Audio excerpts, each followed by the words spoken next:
Just talk about why you got into ಇದು dog behaviourist ಆಗಬೇಕು, ಅದಕ್ಕೆ ಕೋರ್ಸಸ್ಗಳೆಲ್ಲ ಇದೆ ಅಂತ ಹೆಂಗೆ ಗೊತ್ತಾಯಿತು? ವೈ ಅನ್ನೋದು ಇನ್ನೂ ಗೊತ್ತಿಲ್ಲ. ಬಿಕಾಸ್ ಫ್ರಮ್ ಅ ಚೈಲ್ಡ್ಹುಡ್ ನಾಯಿ ಹುಚ್ಚು ಅನ್ಬೋದು ಅಥವಾ ಶಾನಪ್ರಿಯ ಇರ್ಬೋದು, it was always there. In fact 7ನೇ 8ನೇ ಕ್ಲಾಸಲ್ಲಿ ಅಮ್ಮ ಎಲ್ಲ ಟ್ಯೂಷನ್ ಸೇರಿಸ್ಬೇಕು ಅಂದರೆ ಒಂದಿನ ಮುಂಚೆ ಹೋಗಿ ಆ ಟ್ಯೂಷನ್ ಟೀಚರ್ ಅಕ್ಕಪಕ್ಕದ ಮನೇಲಿ ನಾಯಿಗಳಿಲ್ವಾ ನೋಡಿ ನನ್ನನ್ನು ಕರ್ಕೊಂಡೋಗಿ ಟ್ಯೂಷನ್ಗೆ ಸೇರಿಸಿ ನಾಯಿ ಇದ್ರೂ ಓದಲ್ಲ ಅನ್ನೋದು it was a clear. So ಆ ಪ್ರೀತಿ ಇತ್ತು, ಪ್ರಶ್ನೆಗಳಿತ್ತು, ತುಂಬ ಪ್ರಶ್ನೆಗಳಿತ್ತು. Like you been asking right now on dogs, ಯಾಕಿದು, ಇದು ಯಾಕೆ, ಅದು ಯಾಕೆ, ಇದು ಯಾಕೆ ಹಿಂಗೆ, ಅದು ಯಾಕೆ ಹಿಂಗೆ. ಆ ಪ್ರಶ್ನೆಗಳು ಹಲವಾರು ಜನನ ಕೇಳ್ಕೊಂಬಂದಾಗ ಉತ್ತರ ಸಿಗಲಿಲ್ಲ.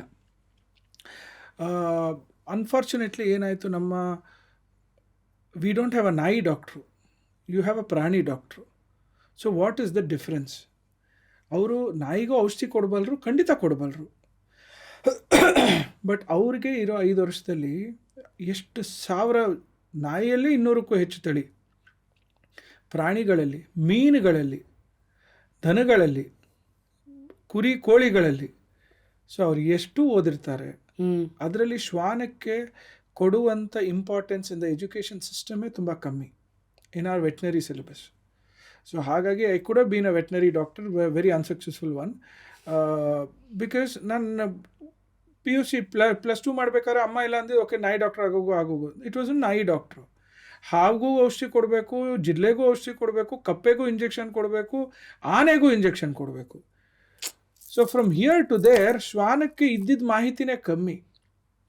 ಸೊ ಅವ್ರನ್ನ ಕೇಳಿದ್ರು ಡಾಕ್ಟರ್ಸ್ಗೆ ಆ ಟೈಮ್ಗೆ ಏನು ಔಷಧಿ, ಇನ್ಫೆಕ್ಷನ್, ಫಂಗಲ್ ಇನ್ಫೆಕ್ಷನ್, ಬ್ಯಾಕ್ಟೀರಿಯಾ ಪರ್ಫೆಕ್ಟಾಗಿ ಮಾಡೋರು, ಸರ್ಜರಿ ಮಾಡೋರು ಅದನ್ನು ಹೇಳೋರು. ಸರ್ ನಾಯಿಗೆ ಫಾರ್ ಅ ಸಿಂಪಲ್ ಥಿಂಗ್ ಹಾಲು ಕೊಡ್ಬೋದಾ ಬೇಡವಾ? ಸರ್ ಕುಡಿದ್ರೆ ಕೊಡಿ ಅನ್ನೋ ಥರ ಇತ್ತು ಒಂದು ಟೈಮಲ್ಲಿ. ಡಾಗ್ಸ್ ಆರ್ ಲ್ಯಾಕ್ಟೋಸ್ ಇಂಟಾಲರೆಂಟ್ ಅಂತ ಜನಕ್ಕೆ ಗೊತ್ತೂ ಇರಲಿಲ್ಲ, ತುಂಬ ಜನಕ್ಕೆ ಗೊತ್ತಿರಲಿಲ್ಲ. ಸೊ ಡಾಕ್ಟ್ರನ್ನ ತುಂಬ ಜನ ಕೇಳ್ತಾನೂ ಇರಲಿಲ್ಲ. ಇವತ್ತಿಗೂ ಗೊತ್ತಿಲ್ಲ ಹಾಲು ಕೊಡಬಾರ್ದು ನಾಯಿಗಳಿಗೆ. ನಾಯಿಗೆ ಹಾಲು ಅರ್ಗೋದಿಲ್ಲ. ಆಫ್ಟರ್ 90-95 ಡೇಸ್ ಅದರ ಹಾಲಿನ ಹಲ್ಲು ಬಿದ್ದೋದ್ಮೇಲೆ ಅದಕ್ಕೆ ಲೈಫ್ ಲಾಂಗ್ ಹಾಲು ಅರ್ಗೋದಿಲ್ಲ. They are lactose intolerant. ಅಂದರೆ ಲ್ಯಾಕ್ಟೋಸ್ನ ಬ್ರೇಕ್ ಮಾಡೋಕ್ಕೆ ಲ್ಯಾಕ್ಟೇಸ್ ಅಂತ ಒಂದು ಎಂಜೈಮ್ ಇರುತ್ತೆ, ಅದು ಪ್ರೊಡಕ್ಷನ್ ನಿಂತೋಗುತ್ತೆ. ಸೊ ಹಾಗಾಗಿ ಮರಿಯಲ್ಲಿ ಅಕಸ್ಮಾತ್ ಅದು ಈ ಪ್ರಶ್ನೆಗಳು ಬಂದಿದೆ ಸರ್. ಅಕಸ್ಮಾತ್ ಮರಿ ಹಾಕಿದ್ಮೇಲೆ ತಾಯಿಗೆ ಏನಾದ್ರು ತೊಂದರೆ ಆಯಿತು, ಹಾಲು ಬರಲಿಲ್ಲ, ಹಾಲು ಮೊಸರು ಆಗೋಯ್ತು, we call it as milk acidity ಆಗುತ್ತೆ, ಆ ರೀತಿ ಮ್ಯಾಸ್ಟೈಟಿಸ್ ಅಂತ ಆಗುತ್ತೆ ಪಾಪ ಮಕ್ಕಳಿಗೆ, ಇಲ್ಲ ಸಿಸೇರಿಯನ್ ಆಗಿದೆ ಆ ಪರ್ಟಿಕ್ಯುಲರ್ ಡಾಗ್ಗೆ, ಸೊ ಅವ್ಳು ಫೀಡ್ ಮಾಡೋ ಪರಿಸ್ಥಿತಿಲಿಲ್ಲ, then we go for goat's milk. Goat milk dog ಮಿಲ್ಕ್ದು pH is the same. Cow ಮಿಲ್ಕ್ಗೂ ಹ್ಯೂಮನ್ ಮಿಲ್ಕ್ಗೆ digestion is much easy. That's the reason cow milk people go for humans. So ನಾಯಿಗೆ ಹಾಲು ಕೊಡೋದ್ರಿಂದ ಏನಾಗಲ್ಲ ಬಿಡಿ ಸರ್, ನಮ್ಮ ನಾಯಿ 12 ವರ್ಷ ಬದುಕಿತ್ತು. ಖಂಡಿತ ಸರ್, ಹಾಲು ಕೊಡದೇ ಇದ್ರೆ 13 ವರ್ಷ ಬದುಕಿರೋದು. That's the difference. So and end of the day yes it's not the caste. ನನ್ನ ಕಾಸ್ಟಲ್ಲಿ ನಮ್ಮ ಮನೇಲಿ ನಾವು ಮಾಂಸ ಇಲ್ಲಿ ಮೊಟ್ಟೆನೂ ತರಂಗಿಲ್ಲ, ದಟ್ ಇಸ್ ಇದು. ಬಟ್ ನಾನು ಸಾಕಬೇಕು ಅಂದರೆ ನಾನು ತಂದಿರೋ ತಳಿ ಅಥವಾ ನಾನು ಅಡಾಪ್ಟ್ ಮಾಡ್ಕೊಂಡಿರೋ ತಳಿ is not my caste. It is not even my ಹ್ಯೂಮನ್ನೇ ಅಲ್ಲ, ಮನುಷ್ಯನೇ ಅಲ್ಲ ಅದು. ಸೊ ಹಾಗಾಗಿ ದೇವರು ಅದಕ್ಕೆ ಕೊಟ್ಟಿರೋ ಹಲ್ಲು, ಅದರ ಹಲ್ಲುಗಳು ನೋಡಿದ್ರೆ ನಿಮಗೆ ಹಣ್ಣು ಹಂಪಲು ಅಕ್ಕಿ ಬೇಳೆ ಮುದ್ದೆ ತಿನ್ನೋ ಥರ ಅದಕ್ಕೆ ದೇವ್ರ ಹಲ್ಲು ಕೊಟ್ಟಿಲ್ಲ, ಕೊಟ್ಟಿರೋದು ಹರ್ಕೊಂಡು ತಿನ್ನೋಕ್ಕೆ. So they are scavengers are ಮಾಂಸ ತಿನ್ನೋ ಡಾಗ್ಸ್. ಸೊ ಮಾಂಸ ಕೊಡೋಕ್ಕಾಗಲ್ಲ ಸರ್, ಹಾಗಂದರೆ ನಾವು ನಾಯಿ ಸಾಕಲೇಬಾರ್ದು ಅನ್ನೋರಿಗೆ ಕಮರ್ಷಿಯಲ್ ಫುಡ್ಗಳು ಬಂದಿದೆ, ಅದಕ್ಕಿಂತ ಕಮ್ಮಿ ಬೆಲೆಗೆ ಸಿಗುತ್ತೆ ನಿಮಗೆ. ಸರ್ ನಾವು ನೋಡಿ Pedigree Drools, Royal Canin, Eukanuba, Science Plan, NND ಎಲ್ಲ ಥರ ಕಂಪ್ನಿಗಳದು ಕವರ್ ಮೇಲಿದೆ ಸರ್. ಏನಂತ ಚೂರು ಪಂಪ್ಕಿನ್ನು, ಚೂರು ಫಿಶ್ಶು, ಚೂರು ಚಿಕನ್ನು ಇತ್ತು. ನಾವೇ ಚೂರು ಪಂಪ್ಕಿನ್ನು, ಚೂರು ಫಿಶ್ಶು, ಚೂರು ಚಿಕನ್ ಕೊಡ್ತೀವಿ ಅಂದರೆ ನಾವು ಅದೆಲ್ಲ ತೊಗೊಂಬಂದ್ರು 100 ಗ್ರಾಮು 30 ರೂಪಾಯಿ ಆಗುತ್ತೆ. ಅದು 3000 ರೂಪಾಯಿ kg. ರೀಸನ್ ಬೀಯಿಂಗ್ ಪಂಪ್ಕಿನ್ನು ನಾವೇ ಕೊಟ್ಟೋದಕ್ಕೆ ಅರ್ಗಲ್ಲ ಅನ್ನೋದಕ್ಕೆ ಅರ್ಗಿಸೋಕ್ಕೆ ಪ್ರೋಸೆಸ್ ಮಾಡಿರ್ತಾರೆ ಫುಡ್ನ. Yes, your tablets are also made of, ಈಗ iron is made of haemoglobin. ನಿಮ್ಗೆ ಐರನ್ ಕಮ್ಮಿ ಅಂದ ತಕ್ಷಣ ಮನೇಲಿ ಕಿಟಕಿ ಕಚ್ಚರಿ, ಸಿರಪ್ ಯಾಕೆ ತಗೋಬೇಕು, right? So it is very clear. ಹಂಗಾಗಲ್ಲ, you cannot do that. So ಅದೇ ರೀತಿಯಲ್ಲಿ ತರಕಾರಿ ತುಂಬ ಜನ ಅಂತ ಸರ್ ನಮ್ಮ ನಾಯಿಗೆ ತುಂಬ ಇಷ್ಟ ಅಂತ ಸರ್. ನಾಯಿಗೆ ನೀವು ಎಲ್ಲ ಫುಡ್ ಇಟ್ಬಿಟ್ಟು ಸಗಣಿ ಇಟ್ಟರೆ ದೇ ಗೋ ಫಾರ್ ಸಗಣಿ because it smells better for them. They see from their nose. ಹಂಗನ್ಬಿಟ್ಟು we can feed that. Carrot ಕೊಟ್ಟು ಯಾರೋ ಮೊನ್ನೆ ಏನೋ ಅಂತಿದ್ರು, ಸಮ್ ಕಂಪ್ನಿ ಇಟ್ಕೊಳ್ಳಿ ಸರ್, ಇವಾಗ ನಾವೆಲ್ಲ ಕಮರ್ಷಿಯಲ್ ಫುಡ್ ನಿಲ್ಲಿಸ್ಬಿಟ್ಟಿದ್ದೀವಿ ಸರ್, ರೆಡಿಮೇಡ್ ವೆಟ್ ಫುಡ್ಡೇ ತರಿಸ್ಕೊತೀವಿ, ಎವ್ರಿ ಡೇ ಫ್ರೆಶ್ ಆಗಿ ಬರುತ್ತೆ. ಏನೇನಿರುತ್ತೆ ಸರ್, ಬಟಾಣಿ ಇರುತ್ತೆ, ಕ್ಯಾರೆಟ್ ಇರುತ್ತೆ, ಚಿಕನ್ ಇರುತ್ತೆ, ಅನ್ನ ಇರುತ್ತೆ ಅಂತೆಲ್ಲ ಅಂದರು. ಸರ್ ನಿಮ್ಮ ಮನೇಲಿ ಕ್ಯಾರೆಟ್ ಕೊಟ್ಟಿದೆ, ಅದನ್ನು ತೊಗೋಬೋದಾ ಅಂದರು. ಅಂದರೆ ನಾನು ಯಾರನ್ನೂ ಮಾರ್ಕೆಟ್ ಮಾಡ್ತಿಲ್ಲ, ನಾನು ಯಾರನ್ನೂ ಇದು ಡಿಮಾರಲೈಸು ಮಾಡ್ತಿಲ್ಲ. What I am asking is, ನೀವು ಅಂದ್ರಿ ಬಟಾಣಿ ಕ್ಯಾರೆಟ್ ಅದರಲ್ಲಿರುತ್ತೆ. ನಾಳೆ ಒಂದಿನ ನೀವೇ ಕ್ಯಾರೆಟು ಬಟಾಣಿ ಕೊಡಿ, ಅಥವಾ ಇದು ಕೊಟ್ಟ ಮೇಲೆ ನೀವು ಮೋಷನಲ್ಲಿ ನೋಡಿ ಕ್ಯಾರೆಟ್ ಕಾಣಿಸ್ತಾ, ಹ್ಞೂ ಸರ್ ಕಾಣಿಸ್ತು ಚಿಕ್ಕ ಚಿಕ್ಕ ಪೀಸು. ಬಟಾಣಿ ಕಾಣಿಸ್ತಾ, ಹ್ಞೂ ಸರ್ ಕಾಣಿಸ್ತು. ರೌಂಡೇ ಇತ್ತಾ ಸಿಪ್ಪೆನ? ಇಲ್ಲ ರೌಂಡ್ ಇತ್ತು. Clear common sense. ಅದಕ್ಕೆ ಡಾಗ್ ಗುರು ಆಗಬೇಕಾಗಿಲ್ಲ, ಡಾಕ್ಟರ್ ಆಗಬೇಕಾಗಿಲ್ಲ, ವೆಟರ್ನರಿ ಡಾಕ್ಟ್ರು, ನ್ಯೂಟ್ರಿಷನಿಸ್ಟ್ ಬೇಡ. ಇಲ್ಲಿಂದ ಹೋಗಿದ್ದು ಅಲ್ಲಿಂದ ಹಾಗೇ ಬಂದಿದೆ ಅಂದರೆ, ಕ್ಯಾರೆಟ್ ಕೊಟ್ಟು ತುರಿದಿದ್ದು ಕ್ಯಾರೆಟ್ ಆಚೆ ಬಂತು ಅಂದರೆ ದೇವರು ಅದಕ್ಕೆ ತುರಿಯೋ ಶಕ್ತಿ ಹಲ್ಲಲ್ಲಿ ಕೊಟ್ಟಿರೋದಷ್ಟೇ, ಅಬ್ಸಾರ್ಬ್ಷನ್ ಆಗೋದಿಲ್ಲ. Because they are not there to eat that. ಎಲ್ಲಾದರೂ ನಿಮಗೆ ತೋಳ ನಾಯಿಗಳಿಗೆ ಚಿಕನ್ನು ಇಡಿ, ಕ್ಯಾರೆಟು ಇಡಿ, ಏನು ತಿನ್ನತ್ತೆ ನೋಡಿ, ಇಟಿ ಅಭಿ ಚಿಕನ್ಗೆ ಹೋಗುತ್ತೆ.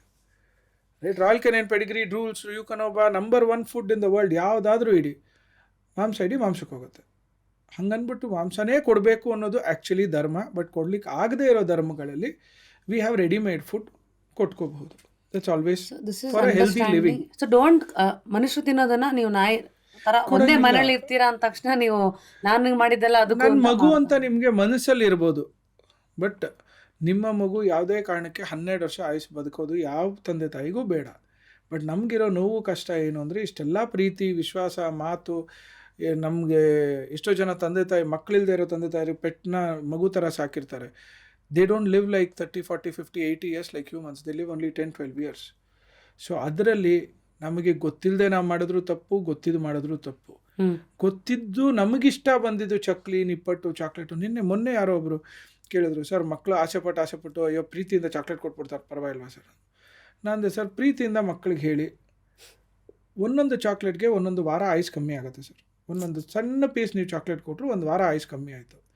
ಸೊ ನೀವು ಯೋಚನೆ ಮಾಡಿ, ಫಸ್ಟ್ ಆಫ್ ಆಲ್ ಆ ಮಗು ನಮಗಿರೋದೇ 12 ವರ್ಷ ಸರ್, ಅದು ತುಂಬ ಚೆನ್ನಾಗಿದ್ದರೆ. ಇನ್ನು ಅದರಲ್ಲಿ ನಾವು ಇಲ್ಲಿವರೆಗೂ ಒಂದು 20 ಚಾಕ್ಲೇಟ್ ಕೊಟ್ವಿ, 20 ವಾರನೇ ಕಮ್ಮಿ ಆಗೋಯ್ತು ಅಂದರೆ ಅರ್ಧ ವರ್ಷ ಕೌಟೋಯ್ತು ಸರ್. ಅಂಡರ್ಸ್ಟ್ಯಾಂಡಿಂಗ್, ಎಕ್ಸ್ಪೋಜರ್ ಅಲ್ವಾ? ಸೊ ಪ್ರೀತಿ ಬೇರೆ ಸರ್. ನಾವೇನಾಗುತ್ತೆ, when we can't give our presence, we give our presence ಅಂತ. ಸೊ ಮಕ್ಕಳಿಗೆ ಆಗಲಿ, ಹೆಂಡತಿಗೆ ಆಗಲಿ, ಎನಿಬಡಿ ಫಾರ್ ದಟ್ ಮ್ಯಾಟರ್, ನಾವು 8 ಅವರ್ ಬರೋಕ್ಕಾಗಿಲ್ಲ, ಅವ್ರಿಗೇನೋ ಒಂದು ಇದು. ಮೋಸ್ಟ್ ಆಫ್ ದ ಟೈಮ್ ನೀವು if you are able to take an off on the lighter note, anniversary ದಿನ ರಜಾ ತೊಗೊಂಡು ಹೆಂಡತಿ ಜೊತೆ ದೇವಸ್ಥಾನಕ್ಕೋ, ಫಿಲಮ್ಗೋ, ಮಾಲ್ಗೋ ಎಲ್ಲೋ ಹೋಗೋಕ್ಕಾದವ್ರು ಯಾರು ಡೈಮಂಡ್ ರಿಂಗ್ ಕೊಡೋಲ್ಲ. ಬಿಕಾಸ್ ಅವತ್ತು ಇಂಪಾರ್ಟೆಂಟ್ ಮೀಟಿಂಗ್ ಇತ್ತು, ಮರೆತು ಹೋಗಿತ್ತು ಅಂದಾಗ ಡೈಮಂಡ್ ರಿಂಗ್ ಕೊಡೋದು. ಸೊ ನಾಯಿಗಳಿಗೂ ಅದೇ ಮಾಡ್ತೀವಿ ನಾವು. Because we are not able to give time, ನಾವೇನು ಮಾಡ್ಬಿಡ್ತೀವಿ, ಬರ್ತಾ ಅದಕ್ಕೊಂದಿಷ್ಟು ಊಟ ತಂದು ಕೊಟ್ಬಿಡೋದು, ಇಷ್ಟು ಟ್ರೀಟ್ಸ್ ತಂದು ಕೊಟ್ಬಿಡೋದು. ಡಾಗ್ಗೆ ಪ್ರತಿ 1.5 ವರ್ಷ 18 ತಿಂಗಳಾಗಿರೋ ಶ್ವಾನಕ್ಕೆ, ನಾವು ನಮ್ಮ ಮನೆಗಳಲ್ಲಿ ಸಾಕಿರೋ ಶ್ವಾನಕ್ಕೆ ಕೊಡೋ ಎಕ್ಸಸೈಸ್ಗೆ ದಿನಕ್ಕೆ 1 ಸತಿ ಊಟ ಸಾಕು. ಕರೆಕ್ಟ್ ಗುಡ್ ಮೀಲ್ 1 ಸತಿ ಕೊಡಿ, ತುಂಬ ವರ್ಷ ಇರುತ್ತೆ. ಯಾರ್ಯಾರು 1 ವರ್ಷ. ನಮ್ಮ ರೋಡಲ್ಲಿ ನಾಯಿ ಇದೆ ಸರ್, ಫಸ್ಟ್ ನಮ್ಮ ಮನೇಲಿ ಪಗ್ಗಿತ್ತು ಸರ್, ಆಮೇಲೆ ಲ್ಯಾಬ್ರಡಾರ್ ಬಂತು, ಆಮೇಲೆ ಕಾಕರ್ ಸ್ಪ್ಯಾನಿಯಲ್ ಆಯಿತು, ಈಗ ಇನ್ನೊಂದೇನೋ ತಂದೀವಿ ಬೀಗಲ್ಲು. 3 ನಾಯಿ ಬಂದು ಹೋಗ್ಬಿಡ್ತು ಸರ್. ಆ ನಾಯಿ ಮಾತ್ರ ಅಲ್ಲೇ ಇದೆ ಸರ್, ಯಾಕೆಂದರೆ ಅದಕ್ಕೆ ದಿನ ಎಲ್ಲ ಕಷ್ಟಪಟ್ಟರೆ ಸಿಗೋದು ಒಂದೊತ್ತು ಊಟ ಮೊದಲನೇದು. ಎಲ್ಲದಕ್ಕಿಂತ ಮುಖ್ಯವಾಗಿ ನ್ಯೂಟ್ರ್ ಮಾಡಿದ್ದಾರೆ. ಸೊ ಅದಕ್ಕೆ ಹಾರ್ಮೋನಿಂದ maximum deaths happen due to hormonal concerns and cancer. So developed countries ನಾವೆಲ್ಲ ಶ್ವಾನಪ್ರಿಯ ಅಂತಿದ್ದೀವಿ. ವೆಲ್ಫೇರ್, ಆ್ಯಕ್ಚುಯಲ್ ಆ್ಯನಿಮಲ್ ವೆಲ್ಫೇರ್ ಇರುವಂಥ countries, European countries, US countries ಇರ್ಬೋದು, ಅವರು US ಪ್ರೆಸಿಡೆಂಟ್ದು ನಾಯಿ ಆದ್ರೂ, ಪ್ರೈಮ್ ಮಿನಿಸ್ಟರ್ ನಾಯಿ ಆದ್ರೂ ನ್ಯೂಟ್ರ್ ಮಾಡಿದರೆ ಮಾತ್ರ ವೈಟ್ ಹೌಸ್ ಕರ್ಕೊಂಡು ಹೋಗೋಕ್ಕಾಗೋದು. ಹೂ ಎವರ್ ಯು ಆರ್. ಆ್ಯಂಡ್ ನ್ಯೂಟ್ರ್ ಮಾಡ್ತಿರೋದು ವೈಟ್ ಹೌಸ್ಗಲ್ಲ, ಆ ಶ್ವಾನ ಜಾಸ್ತಿ ವರ್ಷ ಸುಖವಾಗಿ ಇರಲಿ ಅನ್ನೋದು. ವಾಟ್ ಯು ಮೀನ್ ಸರ್, ಮೇಟಿಂಗಿಗೆ ಸಿಗದೆ ಇರೋ ಸುಖಾನ ಸರ್ ಅಂತ? ಸರ್ ಮೇಟಿಂಗು ನಾಯಿಗೆ ದಿನ ಬೇಕು, ದಿನ ಕೊಡೋಕ್ಕಷ್ಟು ನಿಮ್ಮ 365 ಹೆಣ್ಣಿದೆಯಾ? ಇಲ್ಲ ಅಂದಮೇಲೆ ಕ್ಲಿಯರ್ ಸರ್, 1 ಸತಿ ಮಾಡಿಸ್ಬಿಟ್ಟು ಮಾಡೋಣ ಸರ್. ಸರ್ ನೀವು 1 ಸತಿ ಯಾವಾಗ, ಕೀಪ್ ಅ ಡೇಟ್. ಅವ್ನಿಗೆ 24 ತಿಂಗಳು ಸರ್, 36ವರೆಗೂ ಕಾಯ್ತೀನಿ ಅಂದರೆ 2 ವರ್ಷದಿಂದ 3 ವರ್ಷ ಸಿಕ್ಕಿದ್ರೆ ಮಾಡಿಸ್ತೀನಿ, ಇಲ್ದಾರೆ 33rd ಇಯರ್ ಬರ್ಡೇ ದಿನ ಹೋಗಿ ನ್ಯೂಟ್ರ್ ಮಾಡಿಸ್ಕೋತೀನಿ. ಸರ್ ನ್ಯೂಟ್ರ್ ಮಾಡಿಸೋದ್ರಿಂದ ಮೇಲಾಗಲಿ ಫೀಮೇಲ್ ಆಗಲಿ ಜಾಸ್ತಿ ದಿನ ಬದುಕತ್ತೆ, ಆರೋಗ್ಯವಾಗಿ ಬದುಕತ್ತೆ, ಸುಖವಾಗಿ ಬದುಕತ್ತೆ. ಸುಖ ಅಂದರೆ ಏನು ಸರ್? ಆ 2, 3, 5 ನಿಮಿಷ ಮೇಟಿಂಗ್ ಅದು ಅಲ್ಲ. ಇನ್ನು 24 ಅವರಲ್ಲಿ 23 ಅವರ್ 55 ನಿಮಿಷ ನಾಯಿಗೆ ಬ್ರೈನಲ್ಲಿ ಹಾರ್ಮೋನ್ಸ್ ತುಂಬ ಸೆಕ್ರೀಟ್ ಆಗುತ್ತೆ, ವಾಸನೆಯಲ್ಲಿ. ಗಾಳಿ ನಾವು ತಡೆಯೋಕ್ಕಾಗಲ್ಲ. ಆ್ಯಂಡ್ ಅದರಿಂದ ನಿಮ್ಮ ಬಿಹೇವಿಯರ್ ಪ್ರಾಬ್ಲಮ್ಸ್, ವರ್ತನೆಯಲ್ಲಿ ಪ್ರಾಬ್ಲಮ್ಸ್ 90% ಬರೋದು ಬಿಕಾಸ್ ಆಫ್ ದರ್ ಹಾರ್ಮೋನ್ಸ್.